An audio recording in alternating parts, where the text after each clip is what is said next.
green tone guideline about the birth after the previous cesarean birth. ठीक है, VBAC.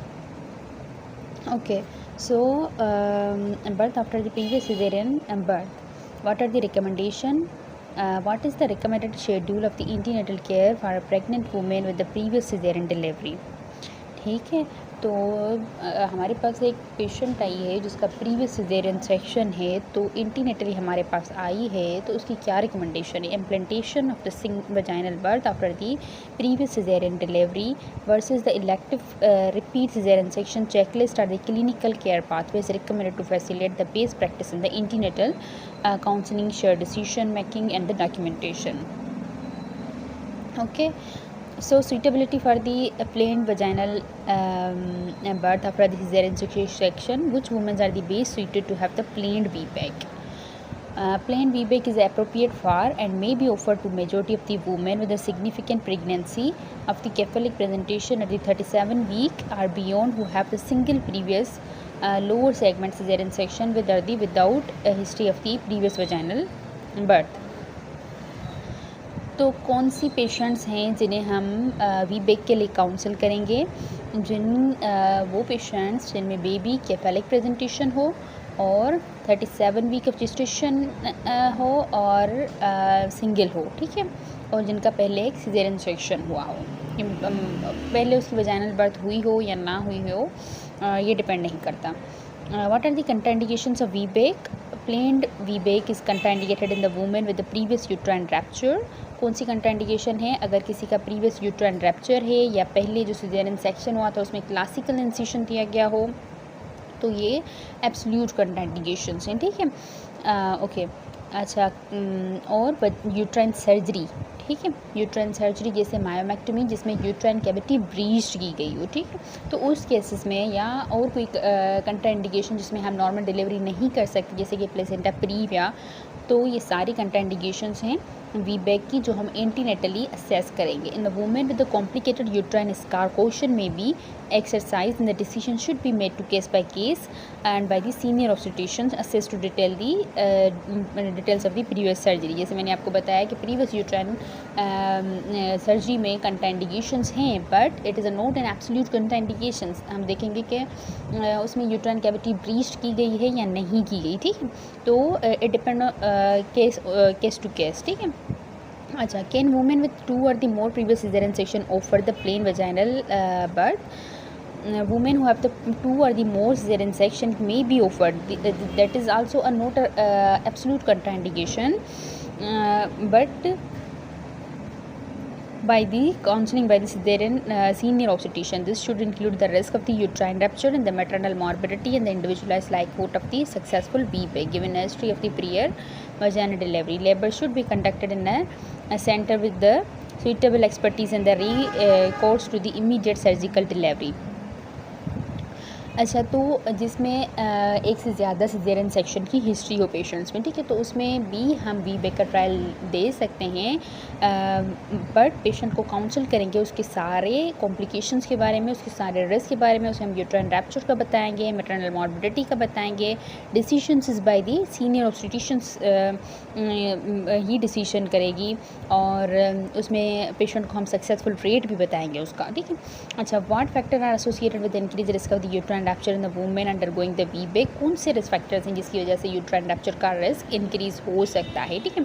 सो कौन से फैक्टर हैं? Individualised assessment of the suitability for the VBAC should be made in the women with the factor that increase the risk of the uterine rapture.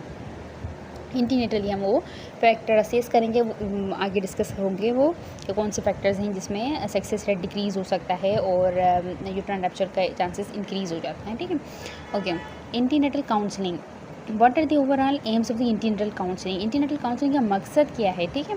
The antenatal counselling of the women with the previous caesarean birth should be documented in the notes. A final decision for the mode of the birth should be agreed upon the woman and the member of the maternity team before the expected planned date of the delivery.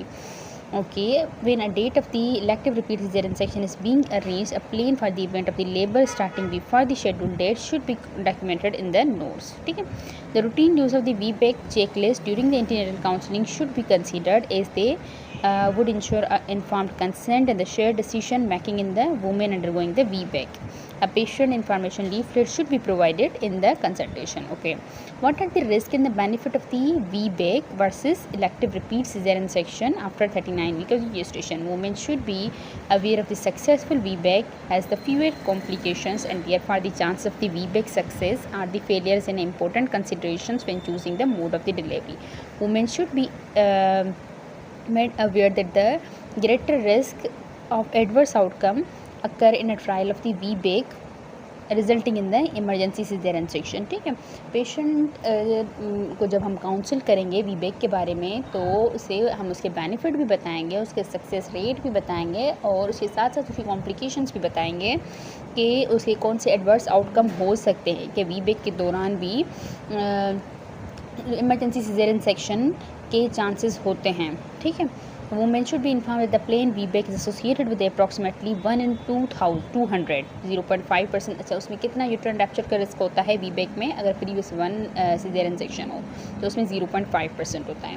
Women should be informed that the absolute risk of the birth-related perinatal death associated with the VBAC is extremely low and comparable to the risk of the nulliparous women in the labor. अच्छा, patient को ये भी बताएंगे जिसमें कि VBAC में perinatal death का risk कम होता है as compare to the nulliparous women in the labour. ठीक, women should be inform that the elective repeat caesarean section is associated with the small increase of the placenta. अच्छा, repeat caesarean section में कौन सी complications होती हैं, कौन से risk factor होती हैं? उसमें यही है कि adherent placenta, invasive placenta, previa और पेल्विक एडिशंस. फ्यूचर प्रेगनेंसीज में इसका रिस्क ज़्यादा हो सकता है. The risk of the perinatal death with the elective repeat cesarean section is the extremely low. perinatal death का risk elective repeat cesarean section में इसका risk low होता है, but there is also a small increase in the risk of the neonatal respiratory morbidity in the cesarean section if we are done before the 39 week of gestation. पर उसको भी हम कम कर सकते हैं. अगर हम 39 वीक से पहले कर रहे हैं तो हम बेटर यही है कि हम उसको स्टीरॉयड दें तो न्यूनेटल रिस्पायरेटरी मॉर्बिडिटी का रिस्क भी कम हो जाएगा. ठीक है. अच्छा, उसके बाद what is the likelihood of the VBAC success? Women should be inform that the success rate of the planned VBAC अगर प्रीवियस 1 है, ठीक है, तो उसमें सक्सेस रेट कितना है? 72 to 75%. What factor determine the individualise likelihood of the VBAC success? कौन से फैक्टर्स डिपेंड करते हैं इसके सक्सेस रेट को इंक्रीज़ करते हैं या डिक्रीज़ करते हैं? वुमेन विद द 1 और the more previous vaginal birth should be inform that the previous vaginal delivery particularly previous VBAC हो या पहले उसकी एक सिजेरियन सेक्शन हुआ हो, फिर उसके बाद पहले एक डिलीवरी हुई हो, उसके बाद एक सिजेरियन सेक्शन हुआ, या पहले सिजेरियन सेक्शन उसके बाद एक डिलीवरी हुई हो. तो अगर वजाइनल डिलीवरी पहले हुई है, पेशेंट की प्रीवियस हिस्ट्री है वजाइनल डिलीवरी की, तो ये एक इसमें सक्सेस रेट इंक्रीज़ हो जाते हैं वीबैक के. ठीक है, वैसे वीबैक के सक्सेस रेट होते हैं 70 to 75%, but in these cases success rate is increase up to 85 to 90%. ठीक है, ओके. वो previous vaginal delivery is also independent associated with the reduce risk of the. अच्छा, इसमें यूट्राइन रैप्चर के भी रिस्क कम हो जाते हैं. ओके. अच्छा, उसके बाद है antepartum management of the planned VBAC. What delivery setting is appropriate for conducting the planned VBAC? Women should be advise the plan VBAC should be conducted in suitably staffed in the equipment delivery suite with the continuous interpartum care and the monitoring with the resources available for the immediate cesarean section and the advanced neonatal resuscitation. अच्छा, उस जगह पे वीबैक होना चाहिए जहाँ पे continuous electronic fetal monitoring हो और जहाँ पे ओटी की फैसिलिटीज़ मौजूद हो. ठीक है, तो उसी सेटअप में प्लेन वीबैक करना चाहिए. ठीक है. अच्छा, उसके बाद women with the unplanned labour and history of the previous caesarean section should have to discuss with the experience obstetrician to determine the feasibility of the VBAC. ठीक है, अगर पेशेंट हमारे पास अनप्लेन्ड लेबर में आई है, ठीक है, तो फिर उसके लिए डिसीजन डिस्कस करेंगे हम, एक्सपीरियंस ऑब्स्टेट्रिशियन से डिस्कस करेंगे, फिर अकॉर्डिंग उसके डिसाइड करेंगे. ठीक है, mode of delivery.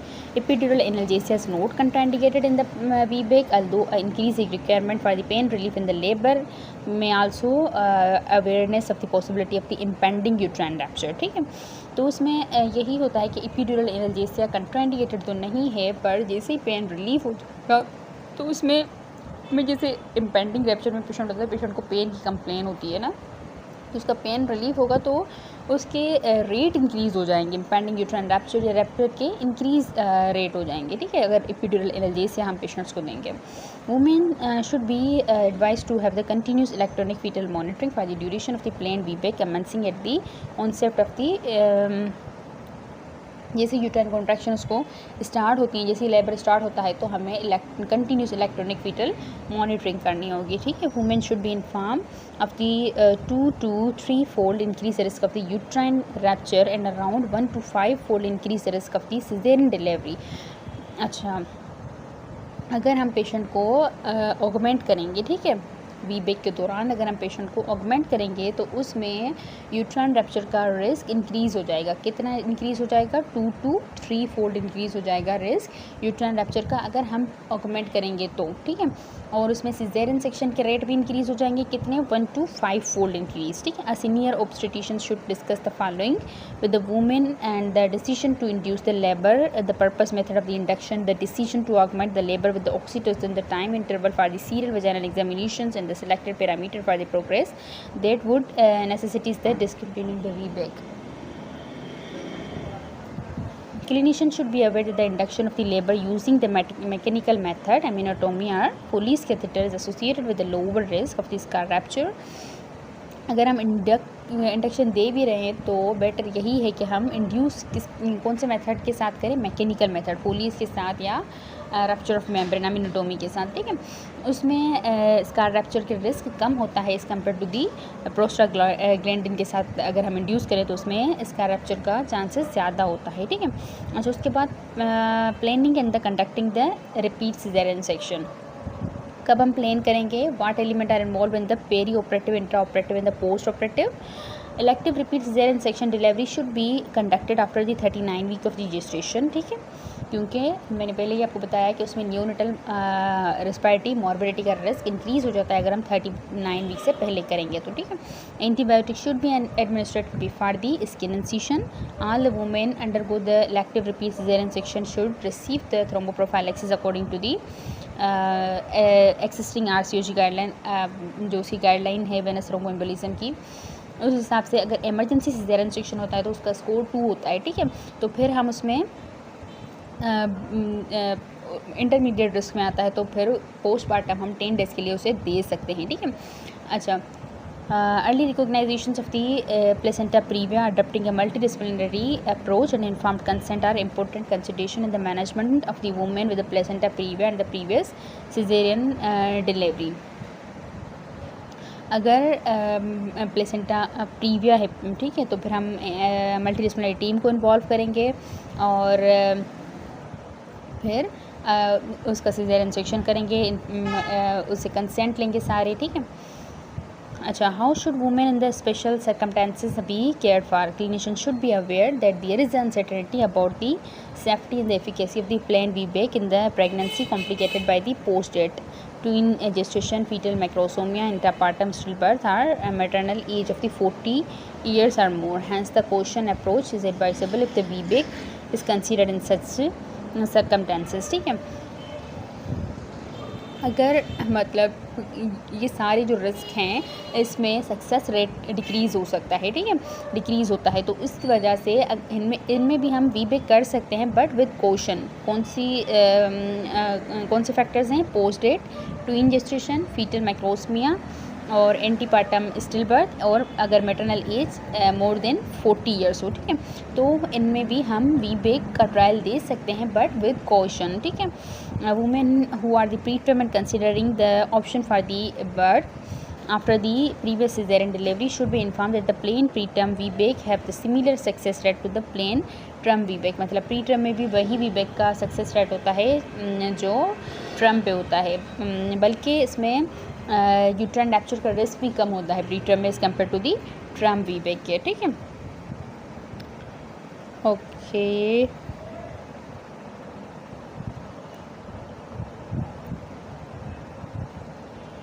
I already discussed these.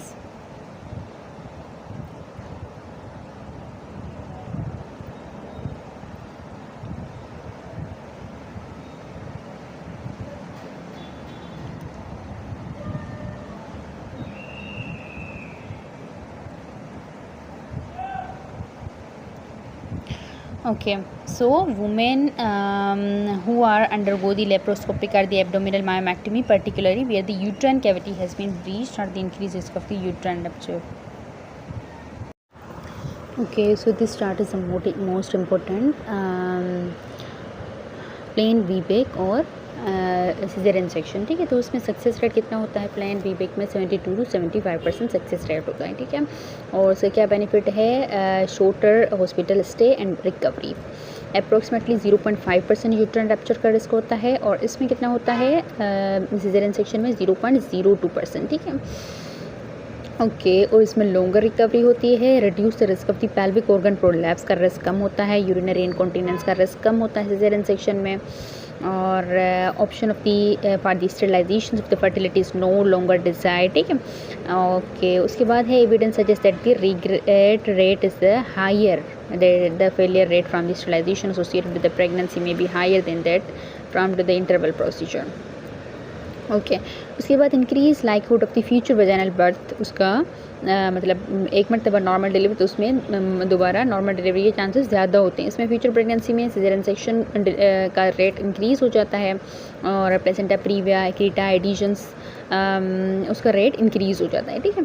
अच्छा, इसमें वीबेक में एनल स्फिंक्टर इंजरी, उसका रिस्क इंक्रीज़ हो जाता है कितना? 5%। And birth weight is the strong predictor for this, ठीक है। अगर बर्थ वेट ज़्यादा होगा तो एनल स्फिंक्टर इंजरी का रिस्क ज़्यादा हो जाएगा। The rate of the instrumental delivery is also increase up to the. Instrumental delivery का रिस्क कितना इंक्रीज़ हो जाता है वीबेक में? 39%, ठीक है। अच्छा, मैटरनल डेथ का रिस्क कितना होता है इसमें वीबेक में? 4 पर 10 लाख, ठीक है। और अच्छा, इसमें कितना होता है मैटरनल डेथ का रिस्क? 13 पर 10 लाख, ठीक है। तो मतलब सिजेरियन सेक्शन में मैटरनल डेथ का रिस्क ज़्यादा होता है। इन्फेंट में रेस्पिरेटरी मॉर्बिडिटी का रिस्क कितना होता है? 2 to 3%, और सिजेरियन सेक्शन में 4 to 5%, ठीक है। अगर 39 वीक से पहले की जाए तो 4 to 5% होता है, ठीक है। अच्छा, उसके बाद एंटीपार्टम स्टिल बर्थ का रिस्क होता है 0.1% वीबेक में, और हाइपोक्सिक इस्केमिक इनकेफेलोपैथी का रिस्क कितना होता है? 0.08%। और सिजेरियन डिलीवरी में हाइपोक्सिक इस्केमिक इनकेफेलोपैथी का रिस्क कितना होता है? 0.01%। Okay, so this table is the most important. Hysterectomy and the other morbidity, the rate of the hysterectomy and the thromboembolic disease, transfusion and endometritis did not differ significantly between, मतलब उसमें इतना difference नहीं है। अगर वीबेक या caesarean section को compare करें तो इन चीज़ों में इतना डिफरेंस नहीं है, ठीक है। ओके,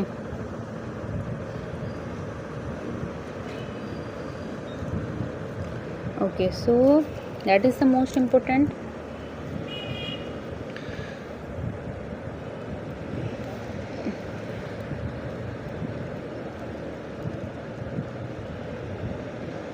अच्छा, the what are the clinical features associated with the uterine scar rupture, ठीक है। जब हम मॉनिटर करेंगे पेशेंट को तो कौन सी साइन और सिम्टम्स होंगे? सबसे पहले abnormal CTG, prolong decelerations and fetal bradycardia, and patient is complaining of the severe abdominal pain. That's why that is the acute onset scar tenderness, and abnormal vaginal bleeding, hematuria, secessions of the previously efficient uterine cavity, activity, uterine contraction अचानक से कम हो जाएंगी, maternal tachycardia, hypotension, fainting or the shock and the loss of the station of the presenting part, change in the abdominal counter, and inability to pick up the fetal heart rate at the old transducer side। यहाँ पे पहले हम fetal heart sound सुन रहे थे, वहाँ पे हमें Audible नहीं होंगे, ठीक है। अच्छा, उसके बाद प्रेजेंटिंग पार्ट हाई हो जाएगा, पेशेंट को कंप्लेन होगी पेन की, ब्लीडिंग की, स्कार टेंडर हो जाएगा, ठीक है। और यूट्राइन कैविटी, यूट्राइन कॉन्ट्रैक्शंस अचानक से स्टॉप हो जाएंगी, और मैटरनल टैकीकार्डिया होगा, हाइपोटेंशन होगा। These are the clinical features for the scar rupture, okay। अच्छा, that is already discussed। The risk of the scar ruptures in the VBAC is 0.5%, and in the cesarean section it is the 0.2%, okay।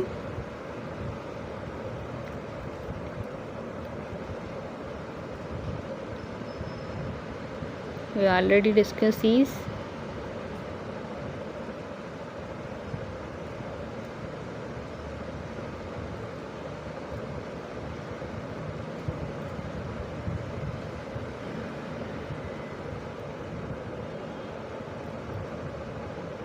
These are the definitions.